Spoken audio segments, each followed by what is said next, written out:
in terms of life on a farm. Land is extremely valuable, and the forces that are on the other side know this. Bill Gates knows that. He knows it's warfare, and you're the little guy. It really is a counter-revolution. It's kind of a silent counter-revolution to go and find a way to keep that intact for as long as possible, as many generations as possible, because that's where true human flourishing can occur. Hey, Ross McKnight from Backwater Foie Gras. Today we're going to have him on the team to talk about homesteading. It seems like a lot of people are moving to homesteading these days. I know a lot of my friends and family from our parish community. How about yours? We'll talk about that with Ross McKnight. By the way, my name is Joe McLean. I host a radio program called A Catholic Take, where we look at the world through a Catholic lens. I'd love for you to hang out with us. If you like it, give it a thumbs up and let us know what you think in the comments below. Ross McKnight is back on the team today. You might recall we had him on, I guess it was back in June. We were talking about him being canceled for defending the Sacred Heart of Jesus in the month of the Sacred Heart. Praise be to God for it. Backwater Foie Gras is his business. It's his family's livelihood, but it's also a way of life. Ross, good morning to you. Thanks for having me.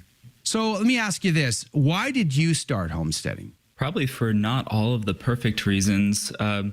My initial reasons are not necessarily the same as my ongoing reasons for homesteading, but I was interested in the food system. I have an autoimmune disease like many millennials. An uncharacteristic number of people in my generation have autoimmune diseases. So I was looking into the food system. I had a lot of weariness at the grocery store and a lot of suspicion. You know, there's sort of a primal pull to the land that I think all of us have, you know, because we are created beings and the Creator also made all of creation. And so we're drawn to it.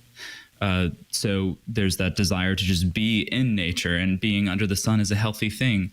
And so I think it was mainly like, you know, health reasons, the aesthetic, you know, it was kind of the cool thing to do at the time, as funny as that sounds. And I like working outside. So I had some reasons like that. Those reasons have changed a bit since then.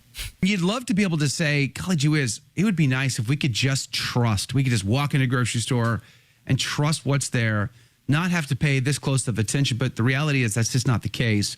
So just on that level alone, like bringing your family to a place where you can feed them good quality food, there's a lot of value in that, right?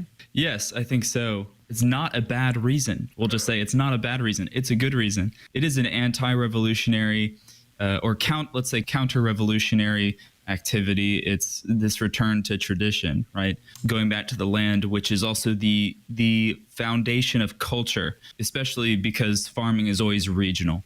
It's always based on climate. It's always based on what you can produce in a given area, what your limiting circumstances are. So it's in that sense, it's the foundation of culture. Not to mention the fact that, of course, it requires the family to stick together if you're going to be doing subsistence farming. There's a lot of work involved. Tell me about the impact that homesteading has had on your family from that perspective, from like the work-life perspective.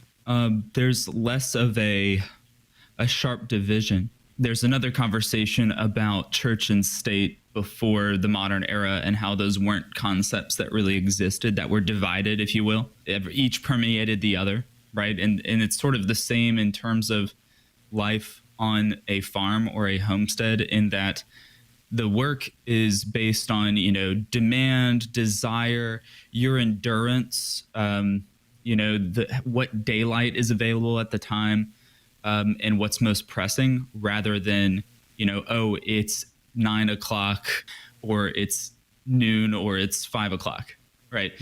So it's less arbitrary, and it's more based on what has to get done at the present moment.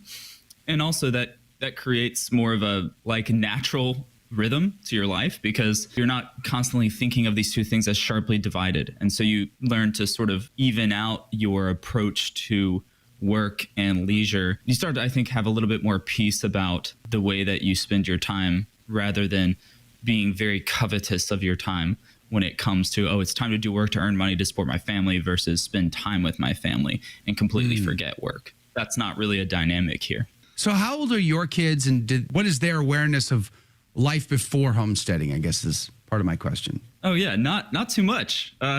So the oldest is 9, and we moved here in 2019. So most of their experience, you know, past the age of reason, if you will, has been here.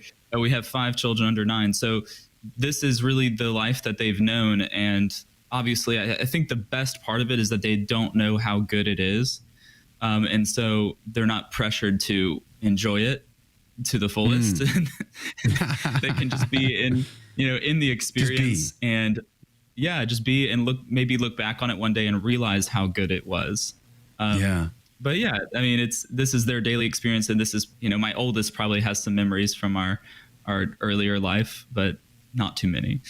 I remember reading a couple of years ago that in the state of Texas, if you wanted to buy a 100-acre ranch and start a herd of some kind of cattle operation there, you'd need about $1 million to get started.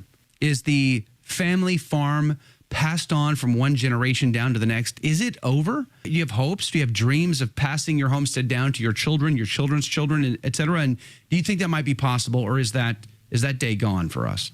I think that's an excellent thing to consider. In fact, it's one of the most important things to consider. Land is expensive, and inheritance laws are difficult to navigate. And in fact, they're designed to disinherit, right? Because especially with the Napoleonic Code here in Louisiana, it wasn't until 1995 that forced heirship was done away with, except for in the case of a minor child or a disabled child.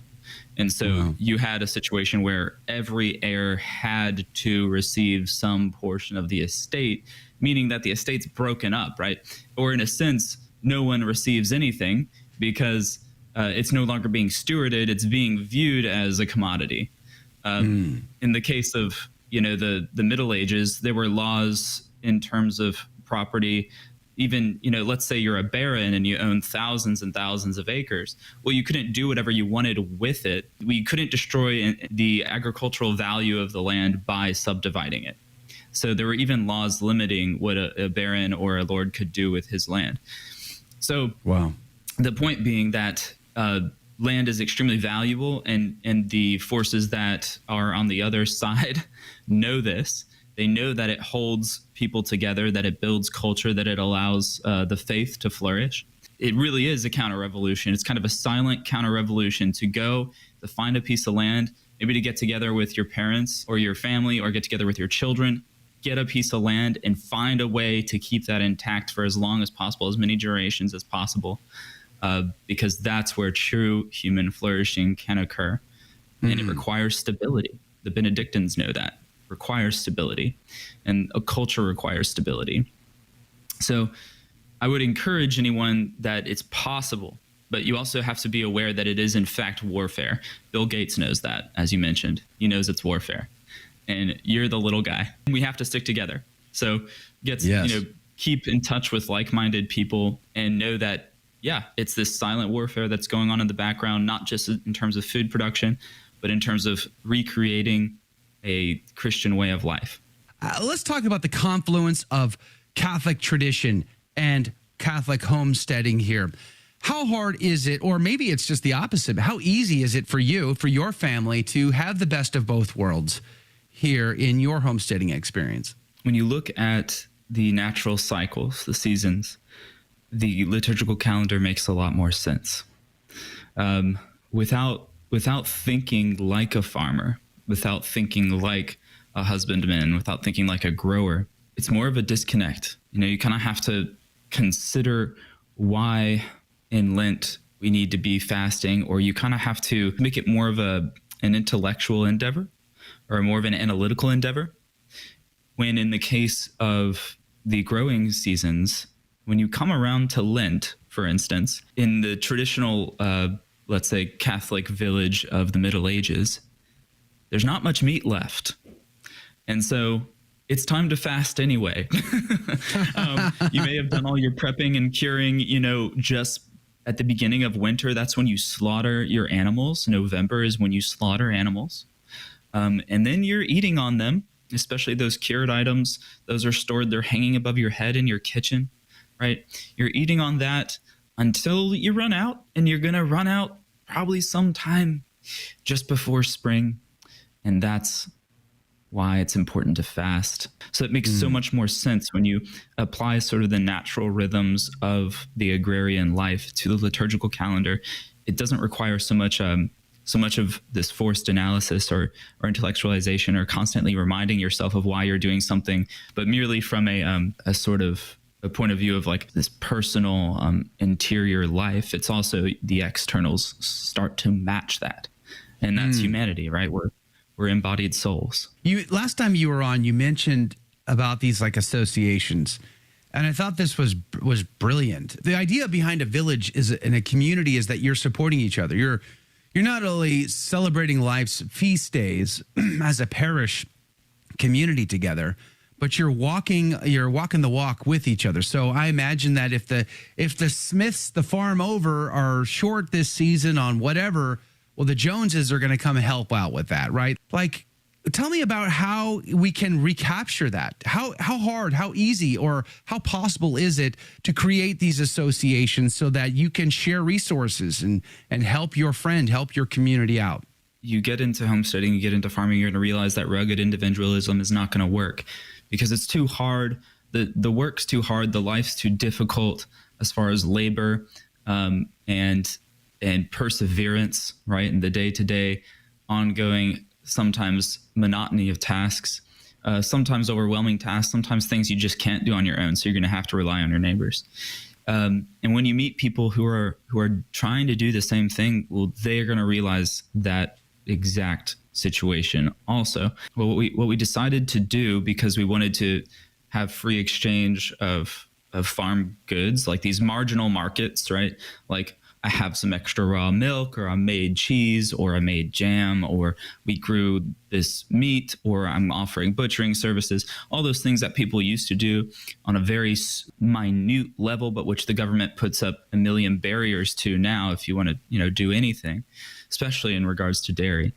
We opened what's called a private membership association. What this allows us to do is, well, do things privately that we don't intend to do publicly, and which wouldn't be legal, quote unquote, legal for us to do in the realm of public commerce. And we have a little over 100 people in that association. It's more than just a transactional relationship. I've had people from our local community in our church, also a couple guys from the PMA offer to come help me right after I had surgery. I couldn't lift ducks. I couldn't do anything. All the work that I had to do basically requires lifting. And so they came over and helped out. And I think people just get it. They know if they're living this type of life, they have a lot of struggles. They've got a lot of work to do.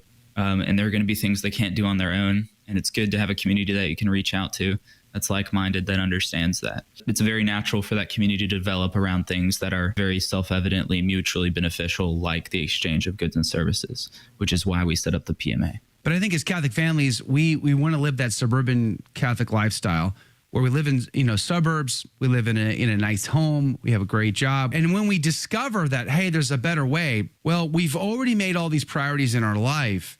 And now it feels almost impossible. It feels like it's a bridge too far. We can't ever get there. How would you advise people to prioritize their life? How can they reprioritize their life in order to try to get to something like what you're describing? With the disclaimer that I might be the least qualified person to offer any advice, I'd say that it's a process, and you take it step by step. The end goal is really needing less and less every day to be fulfilled, right? And that's really what it takes. And that's kind of a model for the Christian life too, right? Needing less and less. Even consolation, right? In the spiritual life, I know I'm really attached to consolation. I might say objectively like consolation's overrated and as a joke, but I need it. And it's the same thing with comfort and just the material life. A lot of us, we might say that we don't need this or that comfort, but when it comes down to it, we're not going to deny it, Right. So I think it's one step at a time. It's kind of divest. Lent is a good time to think about it. Divesting yourself of those worldly comforts, day by day, needing less and less, so that you can have more and more time with your family and with God. Did you like that video? It's okay. You can admit it. It's perfectly fine. Hey, we cover the big stories of our day, from inside the church to outside the church to all points in between, and we do it from a Catholic perspective. It's called A Catholic Take. It's a radio program Monday through Friday. We live stream it right here on this channel, by the way, so make sure to subscribe, like, and share. We would be very grateful to you. And don't forget, you're going to want to watch this video right here because you don't want to miss anything.